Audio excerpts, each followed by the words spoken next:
Monday, October 17th, 2022, Monaco 64, Homo Alternative Economics, and Contrarian Views.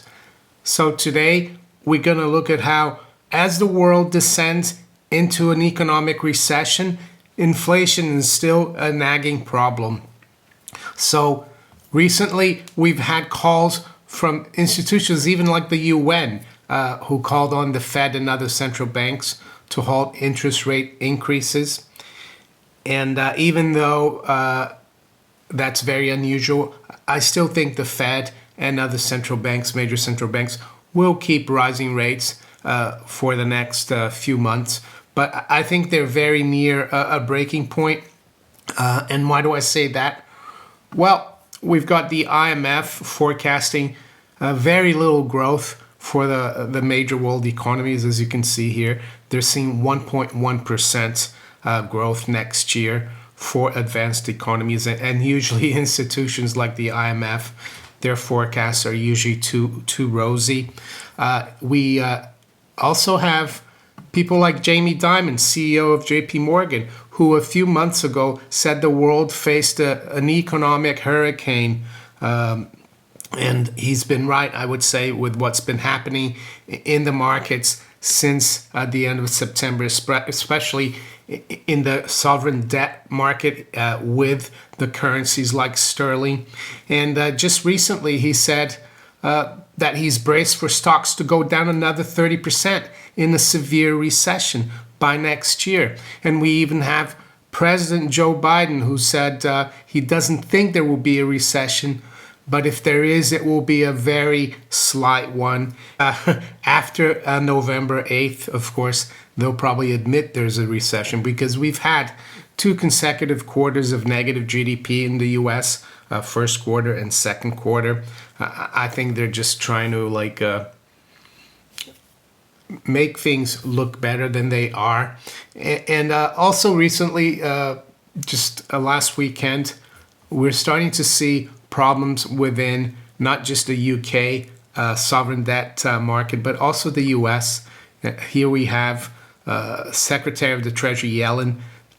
She says, worries over loss of adequate liquidity in treasuries.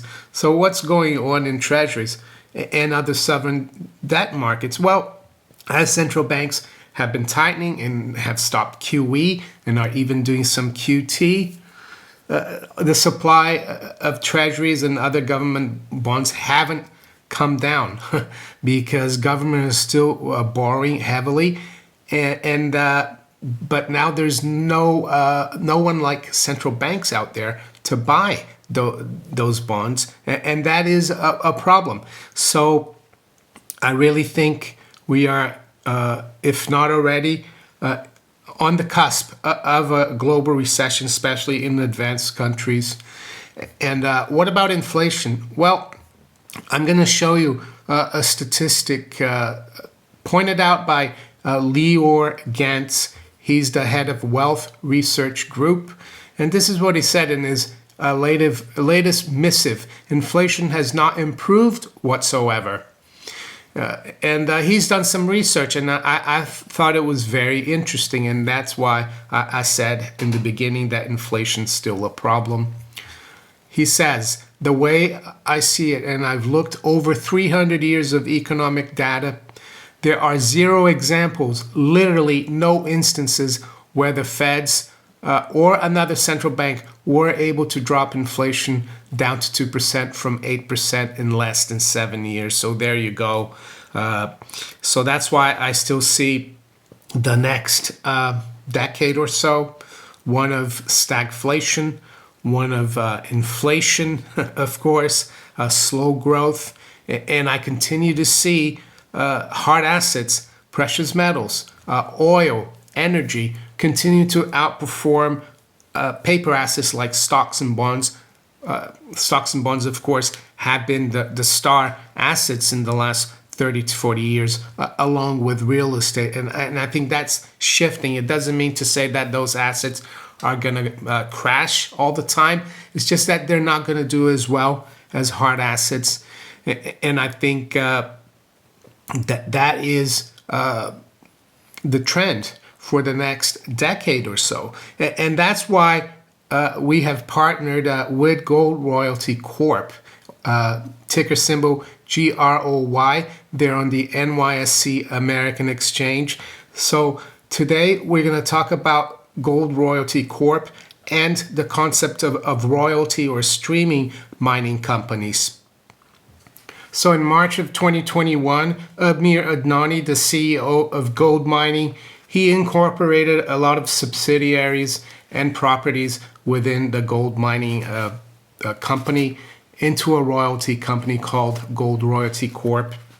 So it's usually very hard to incorporate a royalty company, a mining company. I couldn't just go and decide to do it myself or you, because we don't have a track record in the mining sector. So that's why Amir Adnani convinced David Garofalo, who used to be the CEO of Gold Corp, and also engineered the merger of Gold Corp with Newmont Mining, which was one of the biggest mergers in mining history. And so David Garofalo is like a star individual in the mining sector, and the royalty business is like a people's business. And a royalty company has very few employees. They've got usually low double-digit employees.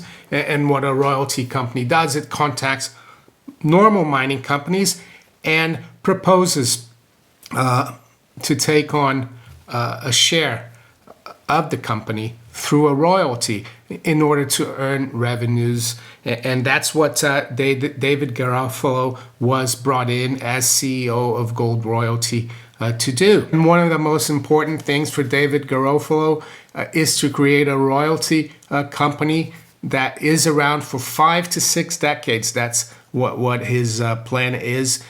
He wants to compete with the 3 major royalty companies, Franco-Nevada, Wheaton, and Gold Royalty. There's a huge vacuum in the gold royalty space, and that's what Gold Royalty Corp is trying to do.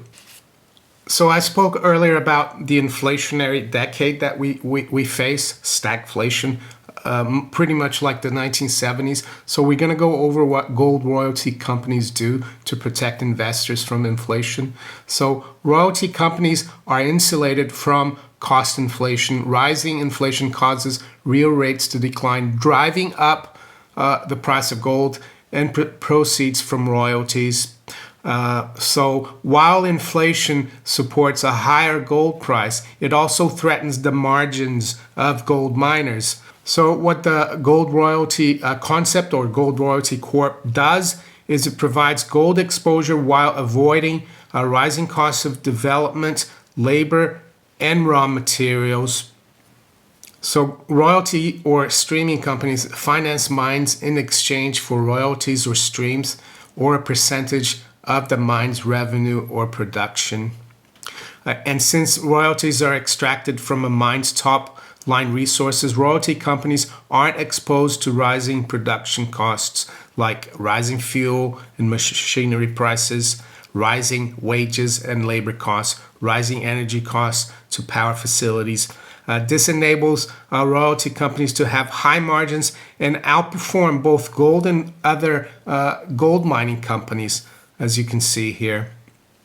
So in terms of Gold Royalty Corp or GROY, it has significant room to grow in the royalty sector, as you can see here.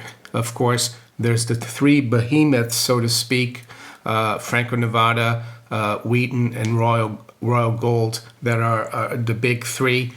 But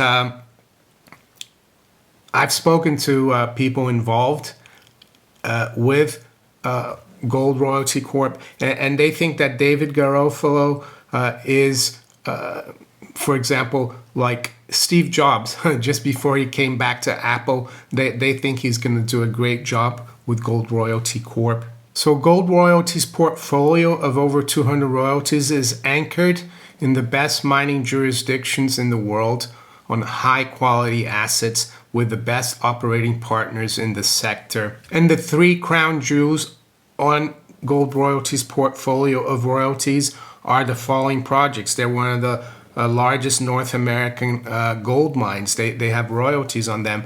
The first one is the Odyssey project in the Canadian Malartic, and the second one is the Côté Gold project in Canada as well, and the Gold Strike mine, the Ren project in the United States.